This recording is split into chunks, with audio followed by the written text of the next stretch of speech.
হাসিনার উপর রাগ হয় না আপনার? আসিফ নজরুলের প্রশ্নে যা বললেন খালেদা জিয়া। জানাবো মিঠে করা সংলাপ সুষ্ঠু নির্বাচনই মূল এজেন্ডা হয়ে উঠেছে। এবং সর্বশেষ জানাবো অটোরিকশা মোটরসাইকেল সংঘর্ষে মামা ভাগ্নে নিহত। শুনছিলেন সংবাদ শিরোনাম, এবারে বিস্তারিত। হাসিনার উপর রাগ হয় না আপনার? আসিফ নজরুলের প্রশ্নে যা বললেন খালেদা জিয়া। দীর্ঘ প্রতীক্ষার পর অবশেষে উন্নত চিকিৎসার জন্য আগামীকাল লন্ডন যাচ্ছেন বিএনপি চেয়ারপারসন খালেদা জিয়া। সবকিছু ঠিক থাকলে রাত 10টায় কাতারের একটি বিশেষায়িত এয়ার অ্যাম্বুলেন্সে করে ঢাকা ছেড়ে যাবেন তিনি। যুক্তরাজ্যে পৌঁছানোর পর সরাসরি তাকে লন্ডন ক্লিনিকে ভর্তি করা হবে। সেখানে কিছুদিন চিকিৎসার পর যুক্তরাষ্ট্রের মেরিল্যান্ডের জনস হপকিন্স বিশ্ববিদ্যালয় হসপিটালে তার চিকিৎসা নেওয়ার কথা রয়েছে।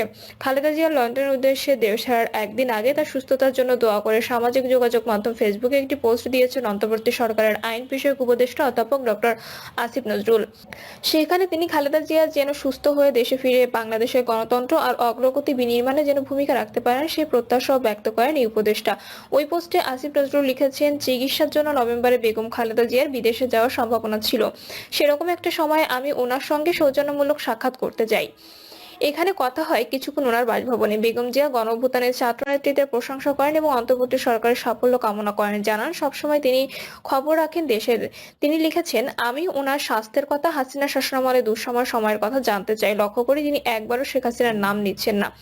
অবশেষে সরাসরি জানতে চাই, এত সাফার করলেন আপনি, শেখ হাসিনার উপর রাগ লাগে না আপনার?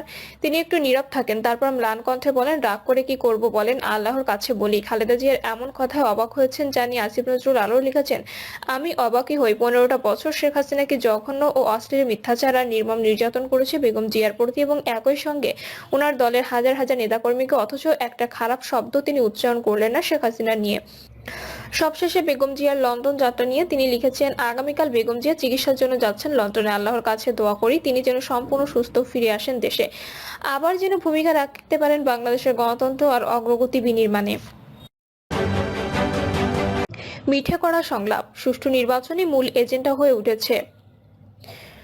বর্তমান অবস্থায় আমাদের দেশে সরকার পরিচালনার ক্ষেত্রে কোনো রাজনৈতিক দল বা ব্যক্তিদের সংশ্লিষ্টতা নেই, কারণ সরকারের উপদেষ্টা পরিষদের সব সদস্যই অরাজনৈতিক ব্যক্তি। রাজনীতির ময়দানে কোনোদিন তাদের পদচারণা ছিল না। তাছাড়া কয়েকজন ছাত্র বা সবেমাত্র ছাত্রত্ব ঘুচিয়েছেন এমন ব্যক্তিও সরকার পরিচালনায় সম্পৃক্ত আছেন। এই অবস্থায় বর্তমান অন্তর্বর্তীকালীন সরকারের কর্মপদ্ধতিও কিছুটা ব্যতিক্রমধর্মী বলে মনে হচ্ছে। জুলাই আগস্ট আন্দোলনের ফসল হিসেবে ক্ষমতা গ্রহণের পর এই 5 মাসে সরকার যেসব সিদ্ধান্ত নিয়েছে বা সংস্কার কার্যক্রমে যে পথে তারা অগ্রসর হয়েছেন, তাতে বিশেষ কোনো রাজনৈতিক নীতি বা কমিটমেন্ট অনুসরণ করা হয়েছে বলে মনে হয় না। বর্তমান সরকারের প্রধান উপদেষ্টা মাঝে মধ্যে রাজনৈতিক দলের নেতৃবৃন্দের সঙ্গে সংলাপ করে দেশ পরিচালনার অগ্রসর হলেও তারা রাজনীতিবিদদের কোনো ফর্মুলা গ্রহণ করছেন বা করেছেন এমনটি নয়। আর বর্তমান সরকার অরাজনৈতিক বিধায় তাদের কোনো রাজনৈতিক কমিটমেন্ট থাকার কথা নয়। এই অবস্থায় ডক্টর মোহাম্মদ ইউনূস তার উপদেষ্টা পরিষদের সদস্যতা নিয়ে একাগ্রচিত্তে দেশের বিভিন্ন ক্ষেত্রে সংস্কার প্রচেষ্টার মাধ্যমে যেসব পদক্ষেপ গ্রহণ করে চলেছে, তাতে তিনি কতটা সার্থক সে বিষয়ে মন্তব্য করার সময় এখনো হয়নি। তবে এই কমাসে দেশের অর্থনীতির যে চালচিত্র এবং সেখানে যেসব ক্ষত দেখতে পাওয়া গেছে, তাতে আগামী সময়ে সহসা যে সেসব ক্ষত তিনি মেরামত করতে পারবেন না সে কথাটি নিঃসন্দেহে বলা যায়। যদি একজন অর্থনীতিবিদ হিসেবে সারা বিশ্বে তার সুনাম থাকা এবং একজন নোবেল লরিয়েট হওয়ায় বিশ্বব্যাংক, IMF সহ আন্তর্জাতিক বিভিন্ন সংস্থা থেকে দেশের জন্য ঋণের অর্থ সংগ্রহের ক্ষেত্রে তিনি কিছুটা সুবিধা পাবেন, কিন্তু তা সত্ত্বেও অর্থনীতির গভীর ক্ষত তিনি কতটা মেরামত করতে পারবেন সে বিষয়ে সন্দেহ থেকেই যায়। আর গত 15 বছরে জাতির ঘাড়ে ঋণের যে বিশাল বোঝা চাপানো হয়েছে, তার কিস্তি পরিশোধ সহসাই শুরু করতে হবে বিধায় সেসব সামাল দেওয়া কঠিন হয়ে পড়বে। উল্লেখ্য, দ্রব্যমূল্যের পাগলা ঘোড়ায় লাগাম টানা সহ অন্য অনেক ক্ষেত্রে বর্তমান সরকারের সফলতা নিয়ে জনমনে প্রশ্ন উঠেছে। রাস্তাঘাট বা সড়ক ও জনপথে শৃঙ্খলা ফিরিয়ে আনার ক্ষেত্রেও তেমন কোনো সফলতা লক্ষ্য করা যাচ্ছে না। বিশেষ করে রাজধানী ঢাকার রাজপথে যেভাবে বিশৃঙ্খল পরিস্থিতি বিরাজমান, তাতে মানুষ ঘর থেকে বের হতে ভয় পায়।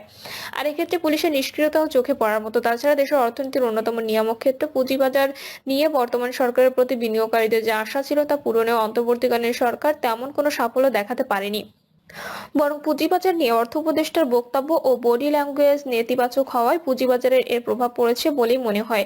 অথচ বলা হচ্ছিল যে স্বৈরাচার বিদায় নিয়ে পুঁজিবাজারের সুবাতাস বইবে। এই অবস্থায় দেশের মানুষ আশা আকাঙ্ক্ষার ক্ষেত্রে যে কিছুটা হতাশ সৃষ্টি হয়েছে, এটা অস্বীকার করার উপায় নেই। আবার দেশের চলমান রাজনীতির সঙ্গে সরকারের কাজকর্ম কোনো কোনো ক্ষেত্রে সাংঘর্ষিক হয়ে ওঠার আশঙ্কা দেখা দিয়েছে।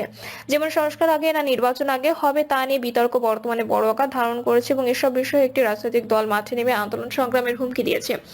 আগামী বছরের শেষে অথবা 2026 সালের মাঝামাঝি সময়ে জাতীয় নির্বাচন অনুষ্ঠিত হবে মর্মে প্রধান উপদেষ্টা ডক্টর মোহাম্মদ ইউনূসের ঘোষণাকে তারা গ্রহণ না করে এ বিষয়ে সুস্পষ্ট রোডম্যাপ দাবি করেছেন।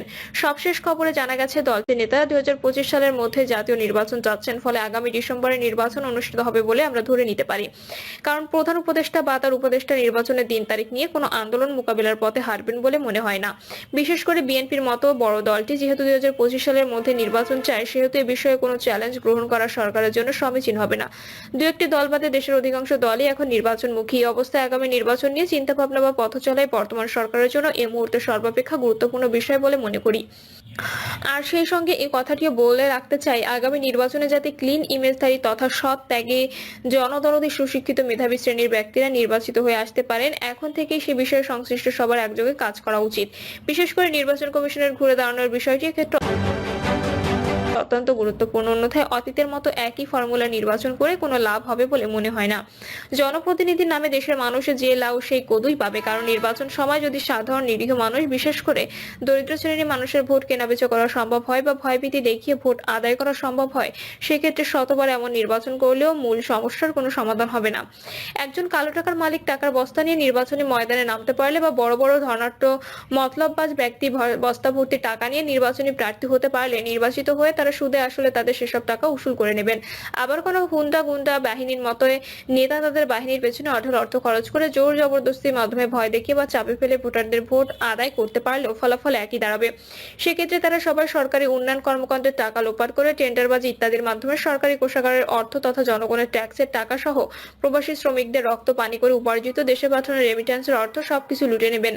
আর সে অবস্থায় রাজনীতির ক্ষেত্রে অতীত আর ভবিষ্যতের তফাৎ বলতে কিছুই থাকবে না। সুতরাং রাজনৈতিক দলগুলোকে শুধু নির্বাচন চাইলেই হবে না, ইতোমধ্যে তারা তাদের নিজ নিজ দলের মধ্যে কতটুকু শুদ্ধি অভিযান চালিয়েছেন বা চালাতে পেরেছেন এবং সেসব বিষয়ে হোমওয়ার্ক করে ভালো কোনো কিছু বের করতে পেরেছেন কিনা, সে বিষয়টি এখন একটি বড় প্রশ্ন। অন্যথায় নতুন বোতলে পুরনো মদ ভরার মতো অতীতের সব মার্কা মারা ব্যক্তিদের হাতে টিকিট ধরিয়ে দিলে নির্বাচনের পর তারা কি করেন বা করবেন দেশের মানুষ কিংবা বারবার তার প্রমাণ পেয়েছেন। আর এসব তিক্ত অভিজ্ঞতার কারণে ভুক্তভোগী হিসেবে সাধারণ মানুষের অধিকাংশ এখন এক ধরনের রাজনীতি বিমুখ। সুতরাং রাজনীতিকে বারবার লুটেরাদের হাতে, রাজনৈতিক ব্যবসায়ীদের হাতে, রাজনীতি করে খাওয়া লোকদের হাতে ছেড়ে দিয়ে রাজনৈতিক অঙ্গনকে কলুষিত করে ফেলা দিন যে শেষ, সে কথাটি মাথায় না রেখে রাজনৈতিক দলগুলো যদি আবারও পুরনো কায়দায় গোলমাল আলীদের হাতে রাজনীতি ছেড়ে দেয়, নির্বাচনের দিন ভোট চুরি, ভোট ডাকাতি ইত্যাদিতে পারদর্শীতে মাঠে নামান, তাহলে সেসব ঘটনাও কিন্তু তাদের জন্য বুমেরাং হয়ে দাঁড়াবে। সুতরাং এখনো যেহেতু হাতে যথেষ্ট সময় আছে, তাই বিষয়টিও গুরুত্বের সঙ্গে বিবেচনা করে প্রার্থী নির্বাচন করা উচিত বলে মনে করি।